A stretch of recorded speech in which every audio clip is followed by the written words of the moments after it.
सुरार्चितलिङ्गं निर्मलभासितशोभितलिङ्गं जन्मज दुःखविनाशकलिङ्गं नमामि सदा शिवलिङ्गं देवमुनिप्रवरार्चितलिङ्गं कामदहनकरुणाकरलिङ्गं रावणदर्पविनाशनलिङ्गं तत्प्रणमामि सदा शिवलिङ्गं सर्वसुगन्धसुलेपितलिङ्गं बुद्धिविवर्धनकारणलिङ्गं सिद्धसुरासुरवन्दितलिङ्गं तत्प्रणमामि सदा शिवलिङ्गं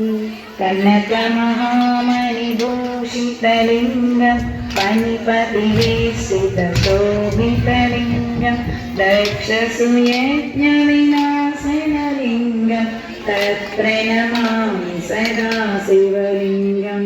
कुङ्कुमचन्दनलेपितलिङ्गं पङ्कजहारसुशोभितलिङ्गं सञ्चितपापविनाशनलिङ्गं तत्प्रणमामि सदा शिवलिङ्गं